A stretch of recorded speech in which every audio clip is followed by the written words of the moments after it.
മാസപ്പടി വിവാദത്തിൽ എസ്എഫ്ഐഒ അന്വേഷണം റദ്ദാക്കണമെന്ന വീണ വിജയന്റെ ഹർജി കർണാടക ഹൈക്കോടതി പരിഗണിക്കുകയാണ്. ജസ്റ്റിസ് എം നാഗപ്രസന്നയുടെ സിംഗിൾ ബെഞ്ചാണ് കേസ് പരിഗണിക്കുന്നത്. അന്വേഷണം നിയമവിരുദ്ധമെന്ന് ചൂണ്ടിക്കാട്ടി സമർപ്പിച്ച ഹർജിയിൽ കോടതിയുടെ നിലപാട് നിർണായകമാകും. അൽ അമീൻ തോട്ടുമുക്ക് നൽകും കൂടുതൽ വിവരങ്ങൾ. അൽ അമീൻ, കർണാടക ഹൈക്കോടതിയിൽ എക്സാലോജിക് ഹർജിയുമായി എത്തുന്നത് സമൻസ് ലഭിച്ച വേളയിലാണ്. രേഖകൾ ആവശ്യപ്പെട്ടുകൊണ്ടുള്ള സമൻസാണ് വീണ വിജയന് ലഭിച്ചത് എന്നിരിക്കെ ഇന്നത്തെ കോടതിയുടെ തീരുമാനം എത്രത്തോളം നിർണായകമാണ്? സുജയ, ഏറ്റവും ഒടുവിൽ പങ്കുവയ്ക്കാനുള്ള വാർത്ത, എക്സാലോജിക് സമർപ്പിച്ച ഹർജി കർണാടക ഹൈക്കോടതി പരിഗണിക്കുകയാണ്. ആ ഹർജിയിന്മേൽ ഇപ്പോൾ വാദം കേട്ടുകൊണ്ടിരിക്കുകയാണ്. എക്സാലോജിക്കിന് വേണ്ടി സുപ്രീം കോടതിയിലെ മുതിർന്ന അഭിഭാഷകൻ അരവിന്ദ് പി ദത്താറാണ് കോടതിയിൽ ഹാജരായി കാര്യങ്ങൾ അവതരിപ്പിക്കുന്നത്. നേരത്തെ ഹർജി സമർപ്പിച്ചപ്പോൾ എക്സാലോജിക് ചൂണ്ടിക്കാണിച്ചിരുന്നത് ഈ അന്വേഷണം, എസ്എഫ്ഐഒയുടെ അന്വേഷണം പൂർണ്ണമായും റദ്ദാക്കണമെന്നുള്ള പ്രധാനപ്പെട്ട ഒരു ആവശ്യമാണ് അവർ മുന്നോട്ട് വെച്ചിരിക്കുന്നത്. അതിന് കാരണമായി അവർ പറയുന്നത്, നിലവിൽ എസ്എഫ്ഐഒയുടെ അന്വേഷണം, കേന്ദ്രം പ്രഖ്യാപിച്ച അന്വേഷണം, അത് ഏകപക്ഷീയമാണ്, അത് നിയമവിരുദ്ധമാണ്. അതുകൊണ്ട് തന്നെ ഈ അന്വേഷണം റദ്ദാക്കണമെന്നുള്ള പ്രധാനപ്പെട്ട ഒരു ആവശ്യമാണ് എക്സാലോജിക്ക് മുന്നോട്ട് വെച്ചിരിക്കുന്നത്. എന്ന് മാത്രമല്ല, ഈ വിഷയത്തിൽ കോടതി ഒരു തീർപ്പ് കൽപ്പിക്കുന്നതിന് മുൻപ് എസ്എഫ്ഐഒയുടെ തുടർ നീക്കങ്ങൾ ഒരു ഇടക്കാല ഉത്തരവിലൂടെ തടയണമെന്നൊരു ആവശ്യം കൂടി എക്സാലോജിക്ക് മുന്നോട്ട് വെച്ചിട്ടുണ്ട്. കേന്ദ്ര സർക്കാരിനെയും എസ്എഫ്ഐഒ ഡയറക്ടറെയും എതിർകക്ഷികളാക്കിക്കൊണ്ടാണ് എക്സാലോജിക്ക് ഹർജി സമർപ്പിച്ചിരിക്കുന്നത്.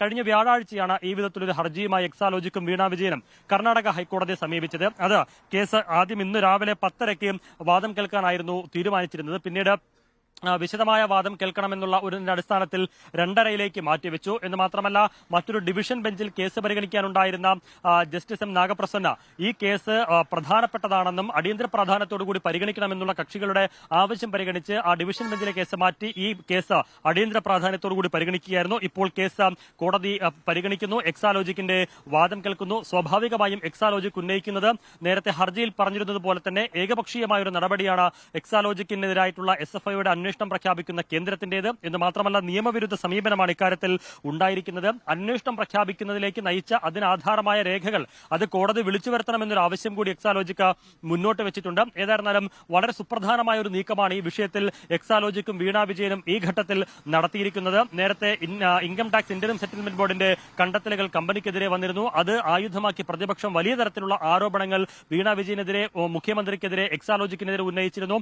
എന്ന് മാത്രമല്ല, അതിനു പിന്നാലെ കമ്പനീസ് ഓഫ് രജിസ്ട്രാർസിന്റെ കണ്ടെത്തലുകൾ വരുന്നു. കമ്പനികാര്യ ചട്ടം ലംഘിച്ചു എക്സാലോജിക് എന്നുള്ള ഫൈൻഡിങ്സ് വരുന്നു. അപ്പോഴൊന്നും അനങ്ങാതിരുന്ന, പ്രതിരോധിക്കാതിരുന്ന എക്സാലോജിക്ക് എസ്എഫ്ഐഒയുടെ അന്വേഷണം തങ്ങളിലേക്ക് എത്തുന്നു എന്നൊരു ഘട്ടം വന്നപ്പോഴാണ് കോടതിയിലേക്ക് പോകാൻ നിർബന്ധിതരായത്. ഏതായിരുന്നാലും കോടതിയിൽ സമർപ്പിച്ച ആ ഹർജിയിൽ ഇപ്പോൾ അന്വേഷണത്തിന് ഉത്തരവ് നൽകിയ രജിസ്ട്രാർ ഓഫ് കമ്പനീസ് ഉത്തരവിൽ എതിർപ്പില്ല എന്നുകൂടി എക്സാലോജിക്ക് പറയുന്നത്. ഏതായാലും ആ വാദം തുടരുകയാണ്. എക്സാലോജിക്ക് തങ്ങളുടെ നിലപാടുകൾ കോടതിയിൽ പറഞ്ഞുകൊണ്ടിരിക്കുകയാണ്. ഏതായാലും ഈ വിഷയത്തിൽ കർണാടക ഹൈക്കോടതി എന്ത് നിലപാട് സ്വീകരിക്കുമെന്നുള്ളത് ഏറെ നിർണായകമാണ്. ഏതായിരുന്നാലും എക്സാലോജിക്ക് ആവശ്യപ്പെട്ടതുപോലെ പെട്ടെന്ന് ഈ അന്വേഷണം അത് റദ്ദ് ചെയ്യുന്ന ഒരു നടപടിയിലേക്ക് കോടതി ഏതായിരുന്നാലും കടക്കില്ല. ഇതിൽ കേന്ദ്ര സർക്കാരിന്റെയും അതുപോലെ തന്നെ എസ്എഫ്ഐയുടെയും ഒക്കെ വാദം കോടതി കേൾക്കും. അതിനു മുൻപ് ഒരു ഇടക്കാല ഉത്തരവ് ഉണ്ടാകുമോ എന്നുള്ളതാണ് ഏറ്റവും പ്രധാനമായും ഉറ്റുനോക്കുന്നത്. സാധ്യത അതിനാണ്. ഒന്നുകിൽ ഇടക്കാല ഉത്തരവിലൂടെ എസ്എഫ്ഐയുടെ തുടർ നീക്കങ്ങൾ, അത് എക്സാലോജിക്കിലേക്ക് എത്തിയുള്ള പരിശോധനയോ വീണ വിജയനെ വിളിച്ചു വരുത്തിയുള്ള പരിശോധനയോ മൊഴി രേഖപ്പെടുത്തലോ ഒക്കെയുള്ള നടപടികൾ അത് സ്റ്റേ ചെയ്യണമെന്നൊരു ആവശ്യം കൂടി കമ്പനി മുന്നോട്ട് വെച്ചിട്ടുണ്ട്. അതിനെ എങ്ങനെ പരിഗണിക്കും? അത്തരമൊരു സ്റ്റേ ഓർഡർ കോടതി ഇടുമോ? ഇനി അതല്ല, അന്വേഷണവുമായി മുന്നോട്ട് പോകാം, അതിന് കോടതി തടസ്സം നിൽക്കില്ല എന്നൊരു നിലപാട് സ്വീകരിക്കുമോ എന്നത് ഏറെ നിർണായകമാണ്. ഏതായാലും ഈ വിഷയത്തിൽ കർണാടക ഹൈക്കോടതി എന്ത് നിലപാട് സ്വീകരിച്ചാലും അത് വളരെ നിർണായകമാണ്. അതിന് മാനങ്ങൾ ഏറെയുണ്ട്. പ്രത്യേകിച്ച് ലോക്സഭാ തെരഞ്ഞെടുപ്പ് കൂടി അടുത്തിരിക്കുന്ന ഒരു പശ്ചാത്തലത്തിൽ ഒരു സംസ്ഥാനത്തെ മുഖ്യമന്ത്രിയുടെ മകൾ ഒരു കേന്ദ്ര ഏജൻസിയുടെ മുന്നിൽ ചോദ്യം ചെയ്യലിന് പോയി ഇരിക്കുക എന്ന് പറയുമ്പോൾ അത് വളരെ പ്രധാനപ്പെട്ട കാര്യമാണ്. അല്ലമീൻ, ഇക്കാര്യത്തിൽ നമുക്ക് അറിയേണ്ടത്, എക്സാലോജിക്കിന് രേഖകൾ ഹാജരാക്കുന്നതിനായി KSIDCയോടും CMRLനോടും ആവശ്യപ്പെട്ടതുപോലെ മൂന്നാമതായാണ് എക്സാലോജിക്കിന്റെ അടുത്തേക്ക് SFIO സംഘം എത്തുന്നത്. അവർ നോട്ടീസ് നൽകി കഴിഞ്ഞതിന് ശേഷമാണ് കോടതിയിലേക്ക് എക്സാലോജിക്കും വീണ വിജയനും പോകുന്നത്. അവിടെ ഈ നോട്ടീസിൽ ഇവരോട് ഹാജരാക്കാൻ ആവശ്യപ്പെട്ട രേഖകൾ എന്തൊക്കെയാണ്?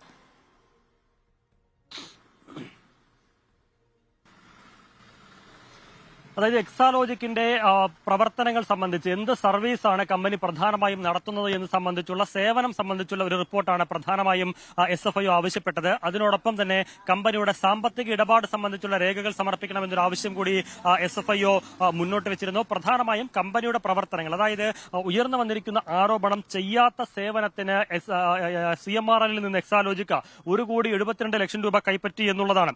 സ്വാഭാവികമായും എന്ത് സർവീസാണ് അവർ നൽകിയത്, എന്തു സേവനമാണ് സാധാരണ ഈ കമ്പനി പ്രൊവൈഡ് ചെയ്യുന്നത് എന്നതടക്കമുള്ള കാര്യങ്ങളിൽ ഒരു വിശദീകരണം തേടേണ്ടതുണ്ട്. അങ്ങനെ കമ്പനിയുടെ പ്രവർത്തനം സംബന്ധിച്ച് ഒരു വിശദമായ രേഖ നൽകണമെന്നൊരു ആവശ്യം SFIO മുന്നോട്ട് വെച്ചിരുന്നു. അതിനോടൊപ്പം തന്നെ കമ്പനിയുടെ സാമ്പത്തിക ഇടപാടുകൾ സംബന്ധിച്ചുള്ള വിശദാംശങ്ങളും സമർപ്പിക്കണമെന്ന് ആവശ്യപ്പെട്ടിരുന്നു. ഈ നോട്ടീസ് ലഭിച്ചതിന് പിന്നാലെയാണ് എക്സാലോജിക് കോടതിയിൽ പോയത്.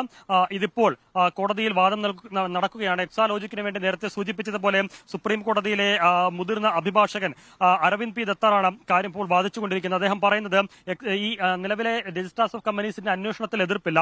കമ്പനി നിയമത്തിലെ 210 വകുപ്പ് അനുസരിച്ച് അന്വേഷണത്തിന് ഉത്തരവ് നൽകി. ഇതേ വിഷയം പക്ഷേ SFIOക്ക് കൈമാറാൻ കഴിയുമോ എന്നുള്ളൊരു പ്രധാനപ്പെട്ട ചോദ്യം. അതായത് നിലവിൽ ഈ കേസ് SFIO ഏറ്റെടുത്തിരിക്കുന്നത് അല്ലെങ്കിൽ SFIO അന്വേഷിക്കുന്നത് അത് കേന്ദ്ര കമ്പനികാര്യ മന്ത്രാലയത്തിന്റെ നിർദ്ദേശപ്രകാരം ROCയുടെ റിപ്പോർട്ട് പ്രകാരം ROCയുടെ കണ്ടെത്തലുകളുടെ അടിസ്ഥാനത്തിലാണ്. ROCക്ക് ഈ കമ്പനികളുടെ പ്രവർത്തനങ്ങൾ സംബന്ധിച്ച് വിലയിരുത്താനും അന്വേഷണം പ്രഖ്യാപിക്കാനും അവകാശമുണ്ട്. പക്ഷേ ROCക്ക് ഈ അന്വേഷണം SFIOയ്ക്ക് കൈമാറാൻ വകുപ്പുണ്ടോ, അങ്ങനെ ഒരു നിയമപരമായി അതിന് സാധിക്കുമോ എന്നൊരു ചോദ്യമാണ് എക്സാലോജിക്കിന് വേണ്ടി ഹാജരായ അഡ്വക്കേറ്റ് അരവിന്ദ് P. ദത്താർ ഇപ്പോൾ കർണാടക ഹൈക്കോടതിയിൽ ഉന്നയിച്ചിരിക്കുന്ന ഒരു ചോദ്യം.